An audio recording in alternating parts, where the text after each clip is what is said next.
Books that speak में आप सभी का स्वागत है।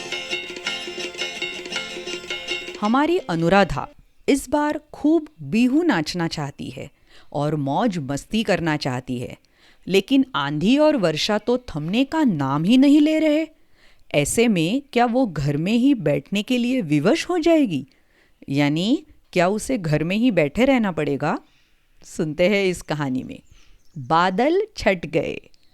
Original story in Assamese by Pratham books. कहानी लिखी है अर्नब ज्योति आर्या। चित्रांकन तारिक अजीज। हिंदी में अनुवाद राजेश खर।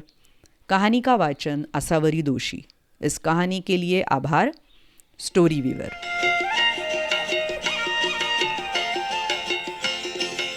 ये है हमारी प्यारी अनुराधा।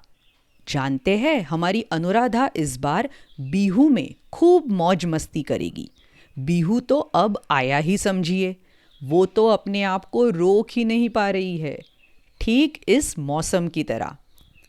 वो टीलों मैदानों में दौड़ दौड़ कर कपौ फूल तोड़ तोड़ कर ला रही है।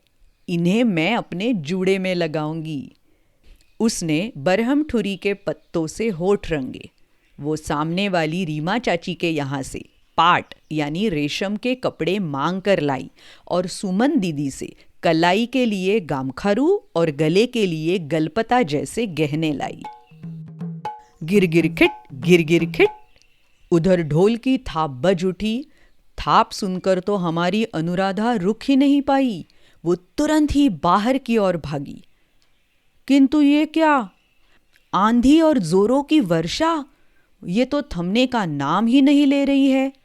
बेचारी अनुराधा का तो दिल ही बैठ गया। अनुराधा को इतनी उदासी से अपने कमरे में बैठा हुआ देखकर दादा ने पूछा, अरे अनु बिटिया, मेरी प्यारी मैना, तुम्हारी इस उदासी का कारण क्या है? अनुराधा बोली, देखो ना दादा, ये वर्षा तो रुक ही नहीं रही। अरे ये तो प्रकृति का नियम है मेरी मैना रानी। इस ऋतु में तो वर्षा और आंधी आते ही है। तो क्या हमें घर में ही बैठे रहना पड़ेगा? ना, ऐसे नहीं चलेगा। कुछ तो करो ना दादा। दादा ने उसके कान में कहा, इस आंधी का नाम है बोरडोई शीला। अगर तुम चाहती हो कि ये आंधी तूफान थम जाए तो जाकर आंगन में एक पीढ़ी पर एक आईना और कंघी चुपचाप रख कर आ जाओ। सच कह रहे हो दादा? अनुराधा बोली। दादा की बात सच्ची है या झूठी ये जानने के लिए अनुराधा ने घर के बाकी लोगों से भी बात की। दादी ने कहा, अरे हाँ सच है। वैसे बादल वर्षा छट जाए और धूप निकल आए, इसके लिए पता है तुम क्या कर सकती हो? एक पकी हुई लाल मिर्च को बांस की तीली से बेंध कर आंगन में सीधे गाड़ देना। पापा बोले, अरे तुम्हारी समस्या का समाधान तो भगवान को छोड़ और कोई नहीं कर सकता अनुराधा। तभी माँ ने कहा, अरे हाँ रुको रुको। हाथ में तामुल यानी कि कच्ची सुपारी और पान लेकर वरुण देवता की पूजा करने से वर्षा थम जाती है। अनुराधा को थोड़ा ढाढ़स बंधा। इसी साहस से वो घर से अपने दोस्तों से मिलने निकली। वर्षा से बचने के लिए उसने अपने सिर पर एक बड़ा सा कचू यानी अरबी का पत्ता रख लिया। उसने अपने मित्रों बीतू, कंकन, मणि, हिमानी और रुंझुन को अपने घर वालों की सारी बातें समझाकर बताई। बातें सुनकर सारे दोस्त एक साथ बोले, उपाय अगर काम में नहीं आए तो भी क्या? आंधी वर्षा प्रकृति के है, बिहू भी प्रकृति का। हम सभी वर्षा में ही बिहू नाचेंगे, और क्या? ये कहकर सभी काम में जुट गए। दोस्तों ने आंगन में एक पीढ़ी पर एक आईना और कंघी रखी, लेकिन बारिश नहीं रुकी तो नहीं रुकी।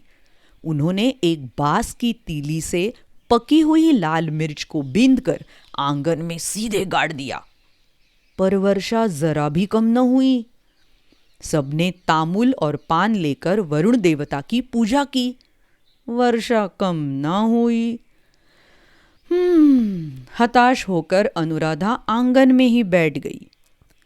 धीरे धीरे आकाश पर से बादल छट गए, आंधी भी थमने लगी और वर्षा थमकर धूप निकलने लगी।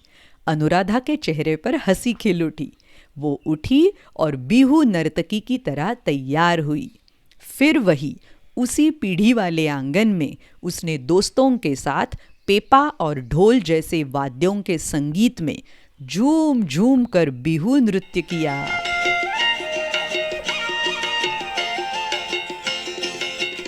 कैसी लगी ये बिहू की कहानी? और ऐसी बहुत सारी कहानियाँ सुनने के लिए बुक्स दैट स्पीक इस चैनल पर ज़रूर आइएगा।